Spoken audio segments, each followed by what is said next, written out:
Good morning six class. Today class is Sanskrit व्याकरण part 1 धातु रूपाणी। धातु रूपाणी हम किसे कहते हैं? क्रिया शब्द को या क्रिया को। ठीक है, क्रिया का क्या होता है?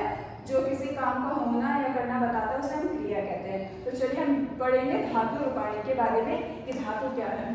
तो धातु संस्कृत में क्रिया का मूल रूप धातु कहलाता है।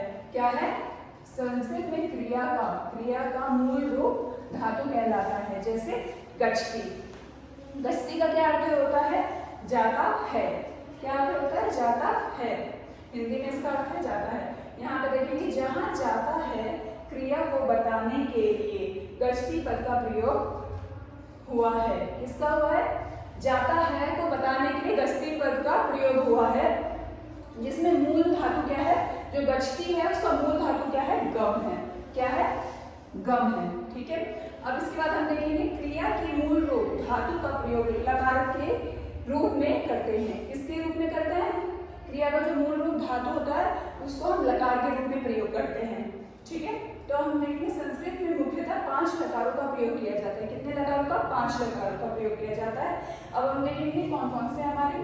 पहला है हमारा लट लकार जो वर्तमान काल में प्रयोग होता है। दूसरा है हमारा लिट लकार जो भविष्य काल में प्रयोग होता है। फिर तीसरा है हमारा लड लकार जो भूतकाल में प्रयोग होता है।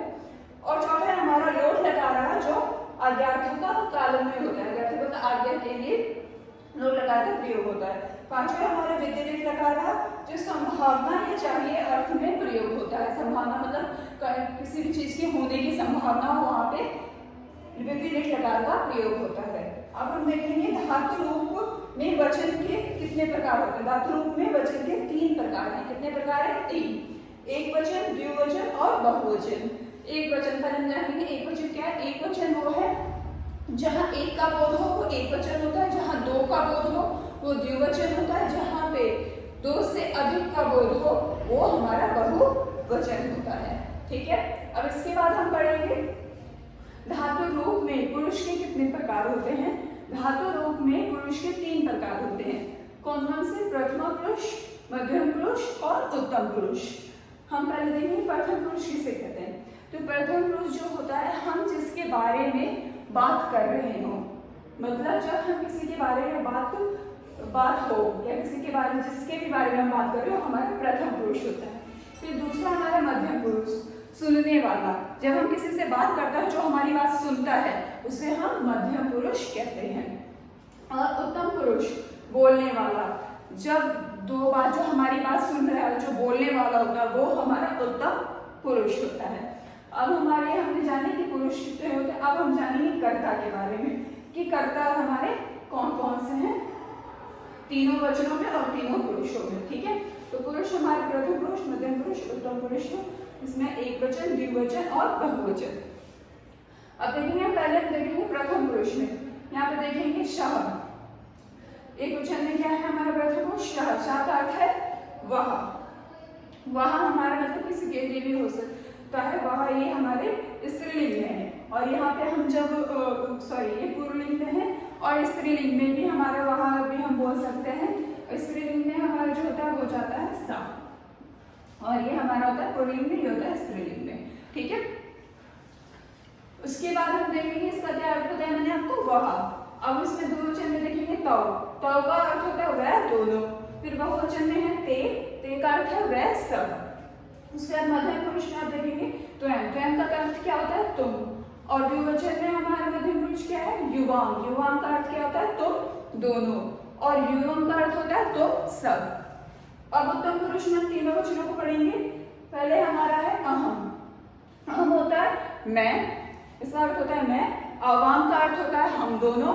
और वयम का अर्थ होता है हम सब। तो ये हमारे कर्ता थे जो कि हमारे कितने कर्ता होते हैं? 9 कर्ता होते हैं। कितने कर्ता होते हैं? 9। तीनों पुरुषों में और तीनों वचनों में हमारे 9 कर्ता होते हैं। एक बार और बता देती हूँ। सह, तौ, ते, त्वयं, युवाम, युवम, अहम, आवाम और वयम, ये हमारे कर्ता हैं। अब हम देखेंगे धातु रूप में लट लकार का प्रयोग। जो हमारे कर्ता है वो हमारे लट लकार में प्रयोग होते हैं। ठीक है, अब हम देखेंगे धातु रूप में। पहले हमने बताया था मैंने आपको कि लट लकार होता है, तो हम लट लकार में पठ का अर्थ होता है पढ़ना, ठीक है। तो तीनों पुरुष हमारे दिए, प्रथम पुरुष, मध्यम पुरुष, उत्तम पुरुष, एक वचन, द्विवचन और बहुवचन, तीनों वचन और तीनों पुरुष यहाँ पे दिए गए हैं। तो हम बात करते हैं प्रथम पुरुष की। प्रथम पुरुष में आप देखेंगे पहले क्या है हमारा, पठती, पठतः, पठन्ति। फिर उसके बाद उत्तम पुरुष का है हमारा एक वचन, तीनों वचनों में हम देखेंगे। मध्यम पुरुष में हम पठसी, पठतः और पठत। फिर उसके बाद हम देखेंगे उत्तम पुरुष में तीनों वचनों को, पठामि, पठावा, पठामः।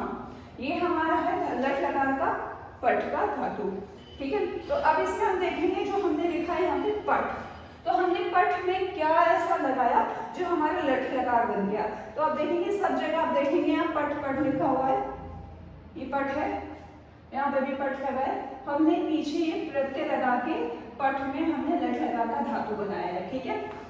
तो अब देखेंगे जो ब्रैकेट में मैंने लिखा है ये हमारे सारे प्रत्यय, इन्हीं को जोड़ के मैंने पठ में ये लट लकार बनाया है। तो आप देखेंगे पठ में, आप देखेंगे पठ में मैंने ती लगाया, क्या बना हमारा पठती। पठ में मैंने ताहा लगाया तो बना हमारा पठतः। पठ में मैंने अंति लगाया तो बना हमारा पठन्ति। और फिर हम मध्यम पुरुष में देखेंगे पठ में मैंने शी लगाया तो हमारा बना पठसी। पठ में मैंने था लगाया तो हमारा बना पठतः। और पठ में मैंने था लगाया तो हमारा बना पठत। फिर उसमें हम देखेंगे उत्तम पुरुष में पठ में मैंने आमी लगाया तो बना पठामी। पठ में मैंने आपको यहाँ पे देखिए पठ में क्या लगा है आवा तो हमारा बना पठावा। पठ में हमारा लगा आमह तो पठामह। तो इस तरीके से हमारे आप ये याद रखेंगे, पीछे जो हमारे प्रत्यय हैं इनको आप याद रखेंगे। इससे क्या कर सकते हैं आप, जो भी लकार यहाँ पे रहेगा कोई सा भी लकार आप बदल के लिख सकते हैं। जैसे यहाँ क्या है पठ है तो आप यहाँ पे खद का लिख सकते हैं, धव का लिख सकते हैं, बस इसको आप हटा के यहाँ पे लिख देंगे।